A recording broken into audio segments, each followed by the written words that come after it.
Olá pessoal, hoje vamos falar sobre dívidas. Garanto que é um tema que está tirando o sono de muita gente, sobretudo nesse momento que nós estamos vivendo de quarentena, isolamento social, empresas fechadas, queda de renda, enfim, vamos abordar aí uma série de tópicos. Eu gostaria até de colocar um menu para que você entenda de todos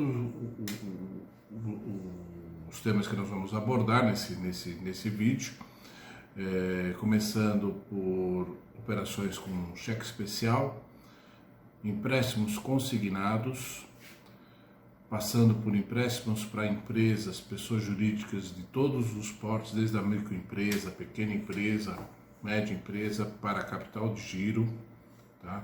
Vamos falar sobre renegociação de dívidas, vamos falar sobre prorrogação de dívidas que os bancos estão oferecendo, vamos falar sobre o que o pessoal chama por aí de juros abusivos, o que há de verdade, o que há de mentira nesse tema, tá? Enfim, vamos dar uma série de dicas importantes para que a gente possa atravessar com o menor número de perdas essa difícil fase que o nosso país, para não dizer o mundo inteiro, está atravessando, tá? Bom, conforme o nosso índice aí, nós temos aí o primeiro tópico, é o cheque especial. Trata-se de um recurso emergencial que muitas vezes é até utilizado como parte integrante de orçamento, mas não deveria ser utilizado pelas pessoas físicas. É uma das linhas de crédito mais onerosas disponibilizadas às pessoas pelos bancos, tá?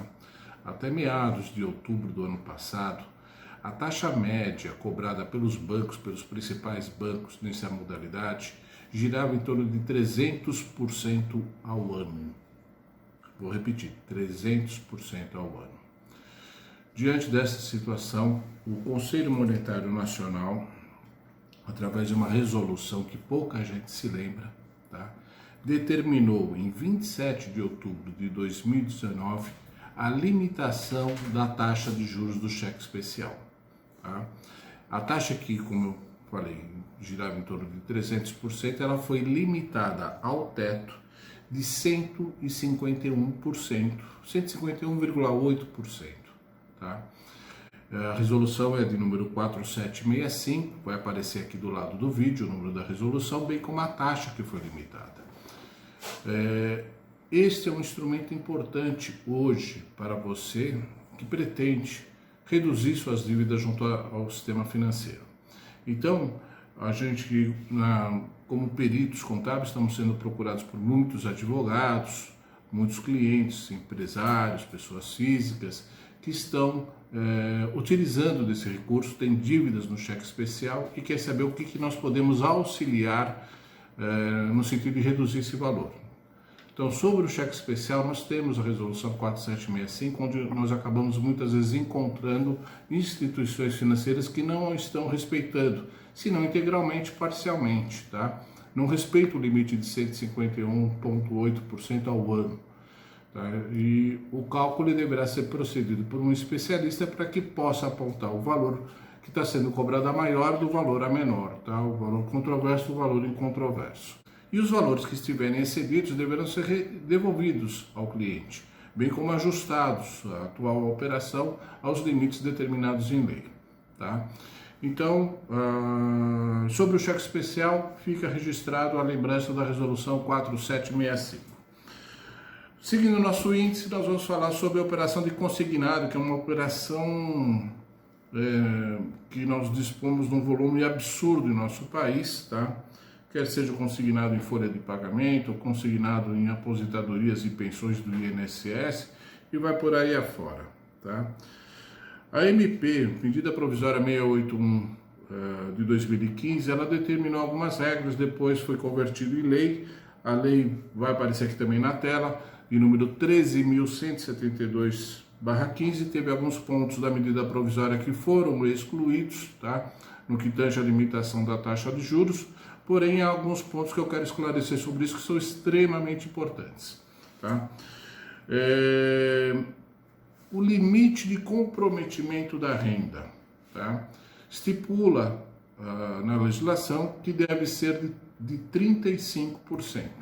ok? Porém, esses 35%, ele é dividido em 30% para uma operação de empréstimo livre e 5% para o refinanciamento de dívida onerosa, como uma dívida de cartão de crédito. Isso tem que estar comprovado nessa cédula. Então, a pessoa faz a contratação de um empréstimo consignado, ela deverá mencionar qual o cartão de crédito, de qual bandeira, de qual instituição financeira, que ela estará trocando uma dívida muito mais onerosa, que é um crédito rotativo do cartão de crédito, cujas taxas são equivalentes a do cheque especial, tá? 300, 400, muitas vezes até ultrapassam esses percentuais, para um empréstimo consignado cujos valores serão, sem dúvida, bem menores, ok? Então, dos 35% de comprometimento da renda, tem que estar comprovado que 5% sejam para o financiamento de dívidas com cartão de crédito e 30% o empréstimo livre, consignado, porém o recurso ele é livre de uso do tomador do empréstimo. É uma das operações que deveriam ter uma das menores taxas de juros aos tomadores. Porém, na prática, não é isso que ocorre. Tá? Nós regularmente recebemos contratos cujas taxas se assemelham a um empréstimo pessoal sem garantia. Tá? E isso cabe uma revisão no judiciário. Ok? Então, além do teto, que deve estar adequado nos 30%, nós vamos analisar, tá? 35% na hipótese de financiamento de cartão de crédito, tá? Nós vamos analisar se a taxa de juros está dentro da média do Banco Central cobrado naquele tipo de operação. Hoje o Banco Central ele divulga através da internet uma tabela com a taxa média de juros cobrado pelas principais instituições financeiras em cada modalidade de empréstimo por instituição financeira. Tá? Então são dados que estão disponíveis ao público, tá? Pouca gente muitas vezes recorre a uma pesquisa para verificar se aquela taxa do contrato do seu empréstimo consignado está dentro da taxa média do Banco Central. Ah, mas Eduardo, eu fiz essa pesquisa e descobri que eu contratei um empréstimo consignado com uma taxa de 2,2% ao mês e descobri que a taxa média no Banco Central é de 2%. Um exemplo. Cabe revisão? Não, não cabe revisão. E eu vou explicar por quê. Para que o judiciário interfira no seu contrato, ou seja, faça uma revisão desta taxa de juros e considere ela abusiva, tá? Conforme jurisprudências majoritárias nos tribunais, ela deve estar 1,5 vezes excedendo a taxa média do Banco Central. Se não estiver 1,5 vezes, certamente você não vai conseguir essa revisão no judiciário. Então, muito cuidado com propagandas, divulgação, que muitas vezes levam as pessoas a erro, a engano sobre juros abusivos. Nem tudo que aparenta ser juro abusivo é juro abusivo.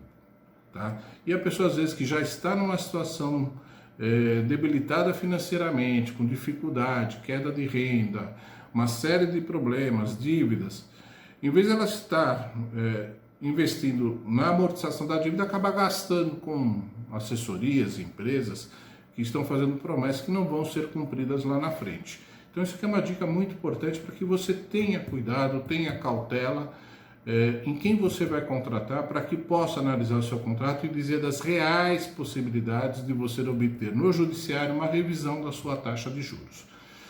Muito bem, nós falamos de um número aqui, 1,5 vezes. Voltando àquele exemplo citado anteriormente, você contratou lá um empréstimo consignado com uma taxa de 2,2%. Pesquisou lá no Banco Central e encontrou 2%. Cabe revisão? Não, não cabe revisão porque a jurisprudência entende que seria 1,5 vezes. Mas o que seria esse 1,5 vezes? Você pega a taxa média do Banco Central, 2%, aplica esse fator de 1,5 vezes, você vai encontrar 3,5%. É só você multiplicar por 1,5, você vai encontrar 3,5%. Tá? Então, a taxa ela terá que ser superior a 3,5% no seu contrato, nessa modalidade, nesse tipo de operação, para que você possa perseguir uma revisão, tá, do seu contrato. no judiciário as coisas não funcionam de maneira vinculada. Não é que o Eduardo falou que 1,5 é garantido que eu vou fazer a revisão. Depende da interpretação do juiz. Ele vai analisar diversos fatores. O seu perfil, a sua renda, uma série de questões para analisar se cabe ou não revisão. Ok, pessoal? Então fica aqui outra dica importante, que você tendo um contrato, tá? Onde a comparação em relação à taxa média do Banco Central esteja 1,5 superior, tá? Podemos perseguir o direito e tentar obter essa revisão para trazer essa taxa que hoje seria de 3,5%, 4%, 4,5% para 2%. Poxa, mas isso significa muito dinheiro, sobretudo em empréstimos cujo prazo de pagamento seja acima de 36 meses, 48 meses, que aí nós temos um efeito exponencial do que nós chamamos sistema francês de amortização ou tabela price, né, popularmente considerado tabela price. Qualquer 0,5% a menos vai significar uma redução substancial tanto no valor da prestação quanto no saldo devedor seu, tá? Então isso é uma dica super importante para você que tem empréstimo consignado. Nós temos que observar duas variáveis. Temos que observar a variável do limite de comprometimento, se isso está sendo respeitado pela instituição financeira. Isso é determinado pela Lei 13.172, tá? Isso aí não pode fugir desse percentual. E normalmente, nos casos que nós fazemos a perícia, nós encontramos muitos bancos cobrando acima do limite de comprometimento de renda e cabe revisão nisso. Isso é ponto pacífico porque está na lei. E a segunda questão da taxa média de juros, se o seu contrato está respeitando a taxa que é divulgada pelo Banco Central, ok? Então, sobre empréstimo consignado é essa questão. Vamos para o terceiro ponto do nosso índice, que é o financiamento de imóveis. Financiamento de imóveis, eu gostaria de falar primeiro, o que você deve observar é qual o sistema de amortização que você dispõe no seu contrato. E em segundo, se você tem um financiamento diretamente com o banco ou através da construtora, ok?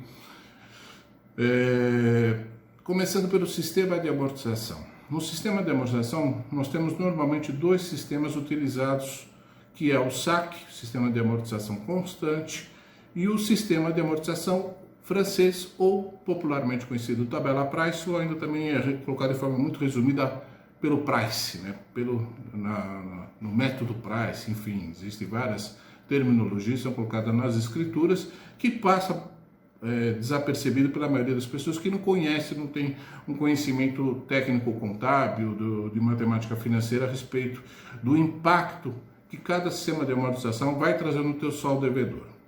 Eu vou começar pelo price, porque é um tema mais recorrente nos contratos antigos, tá? E nós temos um divisor de águas, tá? Que é a medida provisória que vai aparecer aqui do lado, 2170, tá? Essa medida provisória, ela, em tese, pacificou o tema da capitalização dos juros em periodicidade mensal, ok? Então significa que eu não posso reclamar da capitalização dos juros. Você pode reclamar porque a capitalização dos juros, ela, além de fazer a dívida crescer muito, sobretudo em financiamento imobiliário, cujos prazos de pagamento são longos, tá? Nós estamos falando de financiamento de 10, 15, 20, 25 anos ou até mais, isso tem um impacto extremamente nefasto para você, tomador do empréstimo, tá? Essa medida provisória, ela pacificou em tese, eu vou explicar por que eu estou usando o termo em tese, através do seu artigo 5º, a capitalização dos juros na periodicidade mensal. Logo após a publicação dessa medida provisória, que foi no ano de 2001, tá? 23 de agosto de 2001, assinada pelo então presidente Fernando Henrique Cardoso, os bancos entenderam que estariam com a situação confortável para contratos assinados após a medida provisória em utilizar o price sem questionamentos no judiciário, tá? Eu vou colocar aqui uma súmula do lado, que vocês vão poder pesquisar no Google, que é a súmula número 121 do STF. Essa súmula ela está em vigor, ela não foi revogada, tá? Eu vou colocar também aqui do lado para vocês o artigo 4º do Decreto-Lei 22.626/33, que também vem a falar sobre o tema da capitalização dos juros. Em cima disso foram emitidas duas súmulas, num sentido pelo STJ, não STF, pelo STJ, que são a súmula 539 e a súmula 541. Os dois números estarão aqui do lado para quem quiser fazer uma pesquisa. Eu não vou ficar aqui narrando para vocês cada súmula, etc, porque fica uma coisa muito cansativa.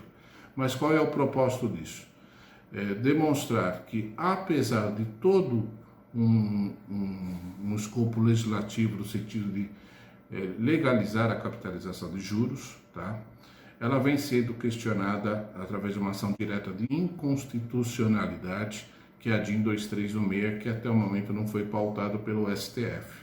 Ela chegou a ser pautada o ano passado, porém o presidente da Suprema Corte acabou retirando uma semana antes da pauta, enfim, e até agora não retornou para ser pautada. Na hipótese dessa DIN vir a ser julgada procedente, tá, caberá uma série de revisões nos contratos envolvendo price com bancos. Tá? Com construtoras não há o condão legislativo, não há a proteção legislativa para a capitalização dos juros. Quando você tiver um contrato de financiamento imobiliário feito diretamente com um agente financiador que não pertence ao sistema financeiro nacional, isso há regras bem restritas quanto a isso, ele não tem esse arcabouço de legislação que permite, que dá legalidade para ele capitalizar os juros. Ok, pessoal? Então, é uma dica importante para que você compreenda que de tudo que eu falei aqui dessas súmulas, dessa ação direta de conselho, você não tem que se preocupar com nada disso se o agente que está financiando esse imóvel para você é uma construtora, uma incorporadora ou qualquer outro agente que não pertence ao sistema financeiro nacional. A gente costuma fazer uma pesquisa, sobretudo em casos de securitizadoras, para ver se elas estão autorizadas a trabalhar no sistema financeiro nacional, porque se não estiverem, elas não podem capitalizar os juros. E isso tem um impacto no teu saldo devedor, no valor da sua prestação, absurdo. Você vai se assustar quando nós afastarmos a capitalização dos juros. Você vai até, muitas vezes, se deparar, é regular a gente pegar contratos onde a pessoa já pagou metade do prazo de amortização e o contrato já está quitado, tá? Então isso é uma dica extremamente importante se você tem o seu imóvel financiado por um agente que não pertence ao sistema financeiro da habitação, sistema financeiro nacional, perdão, sistema financeiro nacional. Ele não tem a legalidade de cobrar pelo price ou com a capitalização na periodicidade mensal. Tá, pessoal? Essa é uma dica extremamente importante. O SAC é o sistema de amortização constante. Infelizmente, ele é vendido pelos bancos como um sistema de amortização que contempla o regime de juros simples. Existe muita controvérsia até entre contabilistas, entre matemáticos financeiros, sobre se há o anatocismo. Anatocismo é um fenômeno que contempla a capitalização de juros em qualquer periodicidade, que não é só a periodicidade mensal. Você tem a capitalização de juros mensal, pode ser bimestral, trimestral, semestral, anual, ok? Lembra do artigo 4º lá do Decreto-Lei 22.626? Você vai ver que era permitida a capitalização em períodos superiores a 12 meses, tá? Então, o anatocismo nunca foi de fato proibido, tirando a questão da súmula 121 do STF, tá, que proibiu a capitalização em qualquer periodicidade, e essa súmula ainda está em vigor, tá? Nunca foi proibida totalmente, tá? Agora, o price, o sistema francês, ele capitaliza mensalmente. Mas como é que você pode afirmar isso? É uma questão de ordem técnica que não cabe aqui neste vídeo a gente explicar, mas quem tiver curiosidade pode mandar a sua pergunta no nosso e-mail que está aqui embaixo e eu mando as explicações técnicas para que você compreenda o fenômeno que está por trás da tabela Price, que gera a progressão geométrica, que gera essa exponenciação no valor da dívida. O saque, diferente do Price, ele antecipa os juros à frente do período que o capital é emprestado. Poxa, mas está falando uma coisa extremamente complicada de eu compreender. O que significa isso em outras palavras? Para quem tem um financiamento de imóvel pelo saque, pelo sistema de amortização constante, ele vai pagando as prestações e vai observando que o saldo devedor resiste em cair. Ou pelo menos ele não cai na mesma proporção do que você está pagando. É recorrente os e-mails que chegam para a gente: olha, eu tenho um financiamento aqui pelo saque e eu estou pagando, puxei, pedi para o banco ou para a construtora me fornecer uma memória apontando o valor que eu estou devendo hoje para quitação, e tomei um susto. De repente o valor que eu estou devendo é o mesmo de quando eu comprei o imóvel lá atrás. Então tudo que eu paguei parece que se diluiu em juros. É um fato. Infelizmente o saque ele apresenta essa anomalia. Para quem tiver curiosidade, tá? Eu vou colocar aqui o link abaixo de um artigo de minha autoria que eu publiquei no Jus Brasil, onde eu explico de forma bem didática, procuro traduzir até termos técnicos numa coisa mais simples, esse fenômeno da antecipação dos juros. Isso também muitas vezes a gente faz o afastamento dessa anomalia e traz ao regime efetivo de juros simples, tá? O saque não é juros compostos, pessoal, fica claro isso. Quem falar em anatocismo, quem falar em juros compostos no saque, não está falando uma verdade técnica, tá? Eu vou falar de técnica, que é uma matéria que cabe aos peritos. Nós não podemos abordar aqui matéria de direito, mas a matéria técnica, a gente pode afirmar com todas as letras que o saque não apresenta anatocismo, mas também não é um regime de juros simples como deveria ser, tá? A boa nova, se assim me permitem, é que nós temos hoje jurisprudência, temos julgados favoráveis pelo Tribunal de Justiça, onde os desembargadores determinaram nos acórdãos a utilização de um método de amortização que contempla efetivamente o juros simples em substituição ao saque, tá? Então essa é uma informação até bastante relevante para os advogados que pretendem atuar nessa área, tá? Nós temos conseguido converter o saque pelo método Gauss. É um método que até então vinha revestido de um preconceito absurdo pelos magistrados, tá? Eles entendiam que muitas vezes o método não poderia ser aplicado, porque iria lesar o sistema financeiro, iria lesar o agente financiador. E foi um trabalho de perseverança pelos peritos, pelos matemáticos financeiros, por aqueles que auxiliam os juízes, para fazer compreender o fenômeno que estava por trás daquilo, tá? E hoje nós temos a grata satisfação de informar que há já jurisprudências recentes que determinaram a substituição do saque pelo método Gauss para que o financiado obtesse o regime de juros simples. Ok, pessoal? Então é isso que eu queria falar sobre o saque. Falamos sobre o Price. Esse vídeo não dá para a gente se aprofundar muito, porque senão ele se torna muito extenso, tá? Eu vou abordar agora o penúltimo tópico, que é sobre o capital de giro para pessoas jurídicas, tá? Qual é o ponto que eu posso buscar uma defesa? Normalmente o que nós encontramos é a prática de juros remuneratórios, juros aplicados nas cédulas de crédito bancário e capital de giro, acima da taxa média do Banco Central. Lembra lá do segundo tópico do crédito consignado, do empréstimo consignado? Muito bem, é a mesma linha de defesa, porém não há limite de comprometimento de renda, obviamente, tá? Mas é muito recorrente nas operações de pessoas jurídicas de capital de giro, nós encontramos práticas de juros muito acima da taxa média do Banco Central. Tá?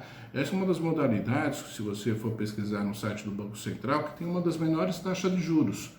Porém, na prática, o que nós encontramos é algo diferente.